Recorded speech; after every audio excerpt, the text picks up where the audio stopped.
Many workers will be required to come back to the office full-time in 2025. I will order federal workers to get back to the office in person or be terminated from the job immediately.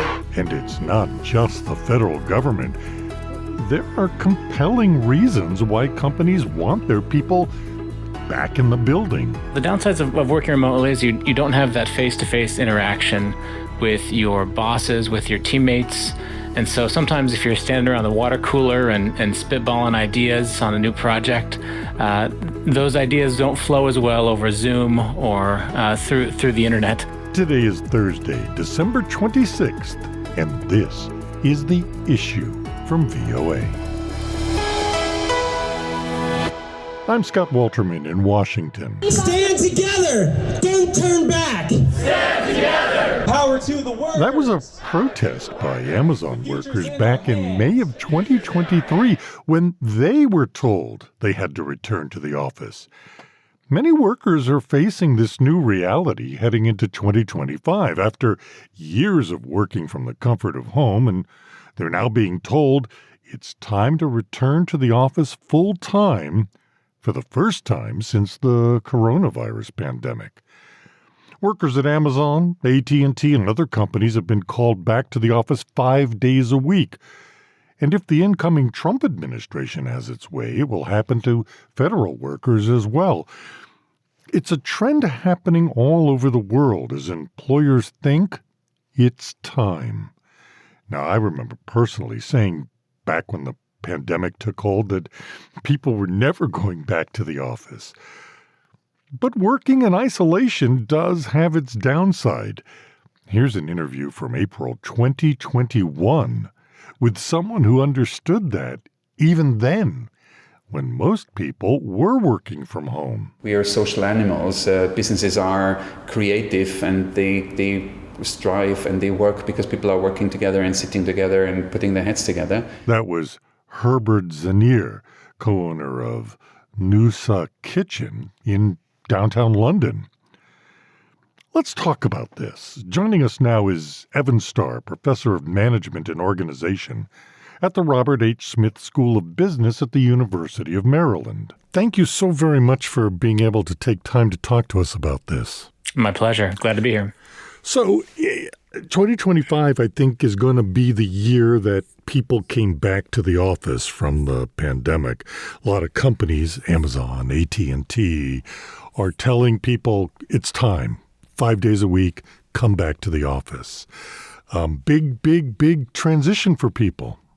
It's a big transition for people. It's a big transition for companies. And I think what we've learned over the last few years in this experiment in remote work is that there's a large swath of workers who really value remote work and for whom it's good for employers as well.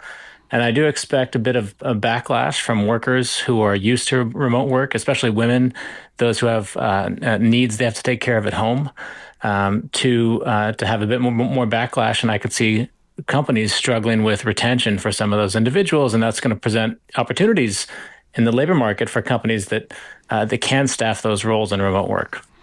What are the advantages of remote work? Well, if you are able to work remotely and you have little kids and you're managing daycare situations, it gives you flexibility. You don't have to run to the office and then run back and manage daycare and work. You can work from home and take care of the dinner prep when you have a spare moment during your lunch break. You can Skype in, you can work from anywhere. And so you can be somewhere where it's less expensive for you, where you have family nearby. There's a lot of benefits to remote work for workers. Maybe if you're stuck in New York City and you're paying high rent and you want to get out and you can afford much more somewhere else and be near family and take care of your kids in a way that gives you more time, have more real income. It can be a huge boon to a wide swath of the workforce. What are the downsides for working remotely? Well, the downsides of working remotely is you don't have that face-to-face interaction with your bosses, with your teammates. And so sometimes if you're standing around the water cooler and spitballing ideas on a new project, those ideas don't flow as well over Zoom or through the internet as they do when you're in person and you're really working together and you can be fully committed to a particular project. And so there are benefits, of course, to the individual, but there can be costs to the organization. I think many organizations are moving to sort of a hybrid model where they try to sync in time the team meetings where everybody can be together, but then also allow people to work from home to give them those benefits. I understand that it's also difficult to mentor your younger workers because they're not interacting with the experienced workers. Absolutely, yeah. The people who may need to be one-on-one with a senior worker to watch them work in the trenches and to learn from them, it's harder to do that online. And so you can imagine that younger workers may not be getting the on-the-job training that they would get if they were in person. It also impacts the world around the businesses.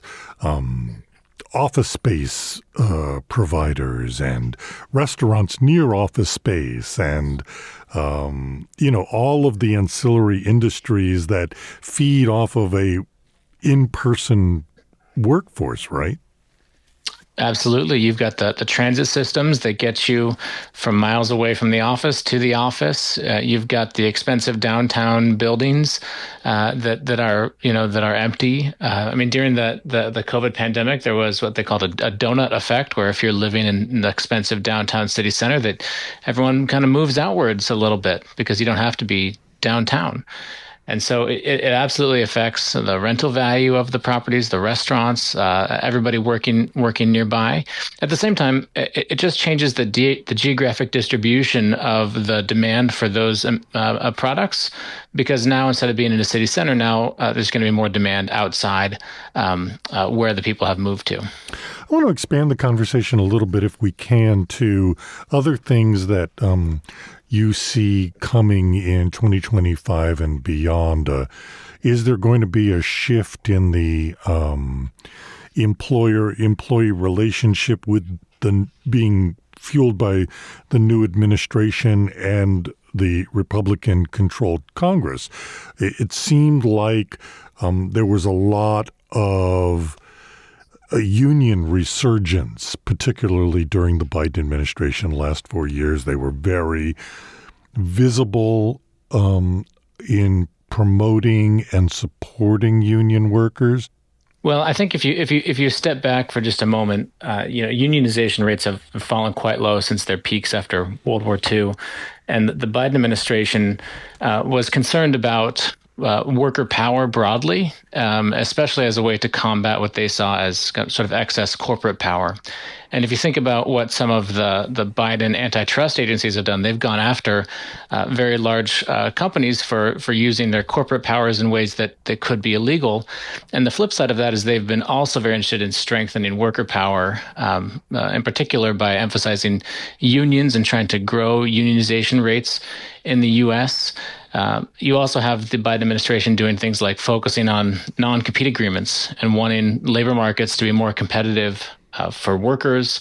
You had the Biden administration focusing on non-disclosure agreements and all sorts of other kind of worker-centric policies.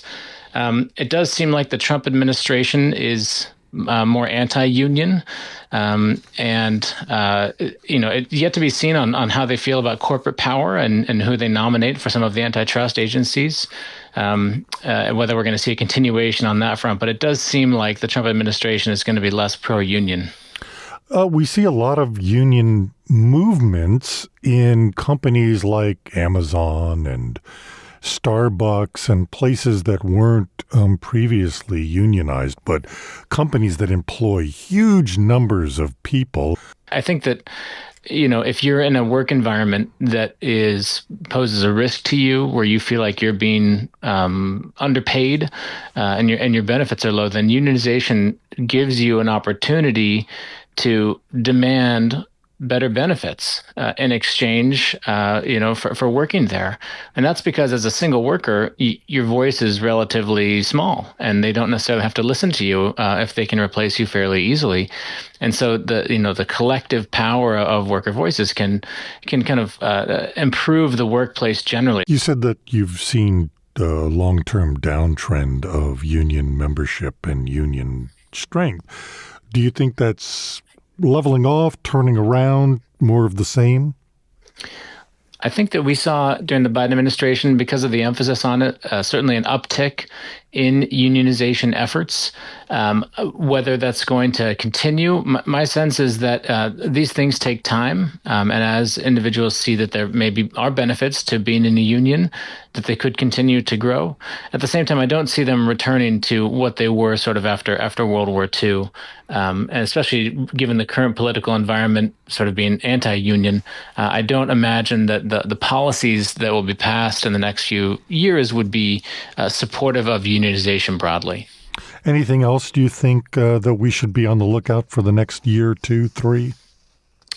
Well, I think it'll be interesting, if Trump and the Trump administration goes through and passes many of these tariffs, it's very possible that inflation could tick up. And I think that one of the things that we saw in the Biden administration was strong real wage growth that we really hadn't seen for quite some time. The thing about real wage growth is that it means that net of inflation, workers have more take-home pay. And if inflation ticks up because of these tariffs, then you could start seeing declines in real wages, and that would be troubling for workers. So that would be something to look out for. So I just want to understand. So if inflation starts to tick up again, even though you got a raise last year, the inflation ameliorates the raise? Exactly. Gotcha. If you got a raise of $100, but your groceries are now, much more expensive, that raise just doesn't go as far. So what do you think caused the uptick in wage? Well, I think the Biden administration was particularly concerned about issues in labor market competition.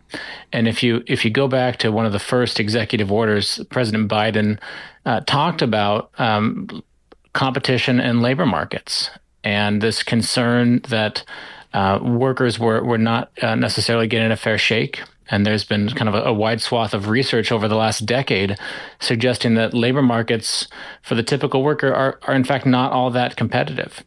And so you saw various agencies take issue with, again, things like non-compete agreements, which prevent workers from taking jobs in their chosen industry. And a variety of other related policies that the Biden administration put forth to look at labor market competition. And so I think, there are many factors, of course, but the Biden administration's focus on ensuring labor markets are competitive so that workers are paid what they're worth was probably one of the driving factors. Professor Starr, thank you so much for the time. Thank you so much. Yeah. Have a great day. Evan Starr, a professor of management and organization at the Robert H. Smith School of Business at the University of Maryland. People have their preferences. Some people like coming into the office. Some people like staying home. It is the new navigation in the new world. 2025. You've been listening to The Issue from the Voice of America. On behalf of everyone here at VOA in Washington and in all of our VOA bureaus around the world, thank you so much for spending this time with us. You can follow The Issue on X and Blue Sky and Facebook at VOA The Issue. We'd love to know what you think. And for news 24/7, whenever you want it, just go to our website, voanews.com. In Washington, I'm Scott Walterman.